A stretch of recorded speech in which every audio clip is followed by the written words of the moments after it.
السلام علیکم ورحمۃ اللہ وبرکاتہ۔ شعبان کا انتظار تھا، آ گیا۔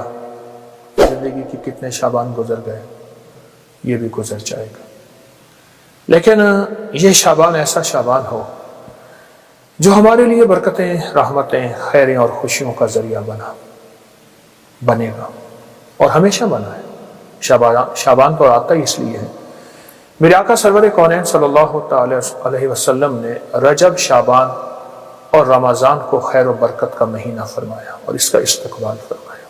فرمایا میرے حضور رجب سے رمضان کا استقبال شروع کر دیتے تھے، رجب کے مہینے سے، اور رمضان تو شعبان تو پھر اور حیرت انگیز برکات ہے۔ آئے میں آپ کو کچھ چیزیں عرض کرتا ہوں کہ ہم شعبان کے مہینے کی برکتوں میں کیسے اپنا حصہ ملائیں اور اس کی خیریں کیسے لوٹیں اور اس کی بہاریں کیسے اپنے قریب تر کریں۔ 3 چیزیں فیصلہ کر لیں۔ شعبان میں نفلی روزے اس لیے رکھے جاتے ہیں تاکہ رمضان میں روزے رکھنے کی استعداد پیدا ہو جائے۔ ایک تو آپ شعبان کے نفلی روزے رکھیں جو کہ احادیث میں آئے ہیں، روایات میں بھی آئے ہیں اور کتابوں میں بھی موجود ہیں، لیکن جتنے بھی آپ نفلی روزے رکھ سکتے ہیں رکھیں۔ صرف صبح شام ایک کام ضرور کر لیجئے، اس کام سے آپ کو بہت فائدہ ہوگا۔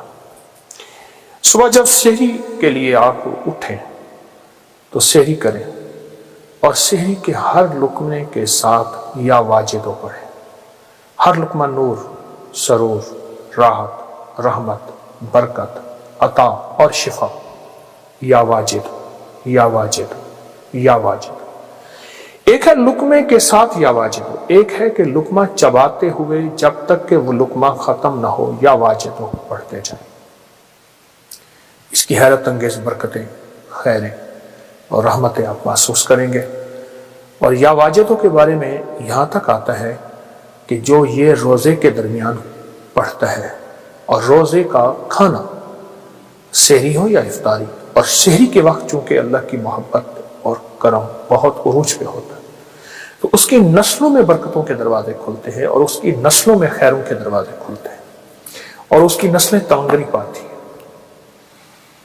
دوسرا، جب افطار کا وقت ہو تو افطار کے وقت میں آپ صرف اور صرف 11 بار آیت الکرسی ضرور پڑھ لیجیے۔ ہم نے نہ آج تک آیت الکرسی کو حفاظت کا عمل سمجھا ہے، میں اس کا انکار نہیں کر رہا، اصل یہ اسم اعظم ہے، اور محدثین نے لکھا ہے کہ بعض فرماتے ہیں الحی القیوم اسم اعظم ہے، اللہ لا الہ الا هو الحی القیوم، اور بعض محدثین کے مشاہدات تجربات ہیں کہ آیت الکرسی کی آخری آیت وَهُوَ الْعَلِيُّ الْعَظِيمُ، العلیُّ العظیم، یہ اسم اعظم ہے۔ صرف 11 بار آیت الکرسی پڑھ لیجیے، جو مراد ہو، جو مشکل ہو، جو ناکامی ہو، حتیٰ کہ آپ کسی 11 مرادوں کا آپس میں تذکرہ کر لیں، تصور کر لیں، کوئی 11 مرادوں کا اللہ کے خزانوں سے منوا لیں، اس کو ذہن میں رکھ لیں، حتیٰ کہ یہاں تک کہ 11 نسلوں تک اس کی برکتیں چلتی ہیں، کیونکہ افطار کا وقت ویسے بھی قبولیت کا وقت ہے، محبوبیت کا وقت ہے، مقبولیت کا وقت ہے، اور اس کی عطا و شفقت کا وقت ہے، تو اس کی بہت برکتیں اور اس کی بہت خیریں چلتی ہیں۔ ایک تو یہ عمل آپ کی خدمت میں ہے۔ دوسرا، 15 شعبان جس کے بارے میں مستند روایات میں کہ فرمایا تقدیروں کے فیصلے ہوتے ہیں، زندگیوں کے فیصلے ہوتے ہیں، رزق کے فیصلے ہوتے ہیں، عطا کے فیصلے ہوتے ہیں، کس کے بارے میں اللہ کی صفت قابض کہ اس کا رزق چھین لو، اس کی روح چھین لو، قبض کر لو، اور کس کے بارے میں میرے رب کی صفت باسط، وسیع کر دو اور وسیع کر دو، اور اللہ کی صفت واسع، رزق وسیع کر دو، صحت وسیع کر دو، عزت کے تاج پہنا دو۔ تو 15 شعبان میں ایک مستند اور مسنون عمل ہے، وہ ہے صلاۃ التسبیح کا، اس کو بہت زیادہ توجہ دیں۔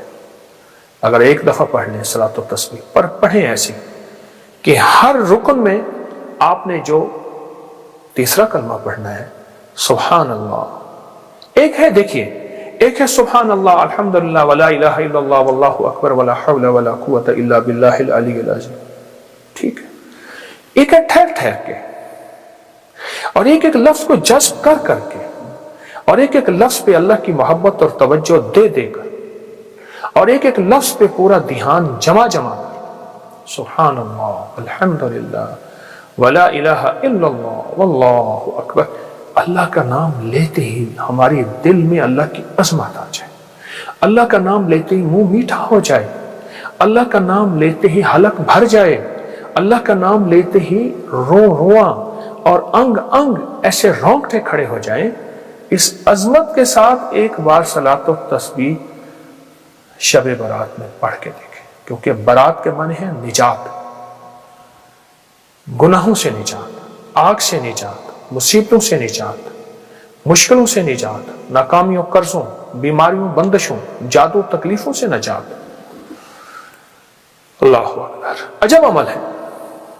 صلاۃ و تسبیح پڑھیں، مغرب کے بعد پڑھیں، عشاء کے بعد پڑھیں، فجر سے پہلے پڑھیں، رات کے کسی لمحے پڑھیں، پر تنہائیاں ہوں اور اللہ ہو۔ یا اللہ دنیا میں ایسی جگہ کوئی کہیں ہوتی، اکیلے بیٹھے رہتے، یاد دل نشیں ہوتے، ایسا کوئی لمحہ اور ایسی کوئی ساتھ اور ایسی کوئی گھڑی اور ایسی کوئی کیفیت ہو، اور انشاءاللہ آپ جو حاجت مانگے، جو مشکل، جو پریشانی، جو الجھن اور جس ناکامی سے نجات مانگے، اللہ غیب سے عطا فرماتے ہیں۔ بہت طاقتور عمل ہے، بہت باکمال عمل ہے، اور بہت حیرت انگیز عمل ہے۔ امید ہے کہ آپ اس پہ توجہ کریں گے، اور پھر صرف یہ نہیں، پھر اس کے بعد دعا کو وقت دیں، دعا کو وقت دیں۔ میں لفظ دیکھیے، ہم ایک تو دعائیں پہلے مانگتے نہیں، پڑھتے ہیں۔ دعا پڑھنے کا عمل نہیں، میں دعا پڑھ رہا ہوں ربنا آتنا فی الدنیا حسنۃ وفی الآخرۃ حسنۃ، یہ پڑھ رہا ہوں۔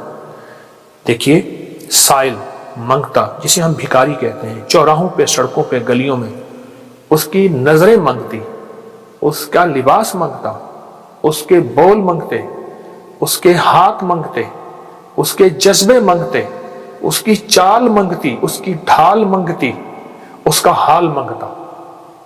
آپ سوچیں، تو اس کے بعد پھر اللہ سے دعا مانگے، اور دعا کو وقت دے، اور دعا کے لیے وقت نکالے۔ دعا مانگے، دعا کو وقت دے، اور دعا کے لیے وقت نکالے۔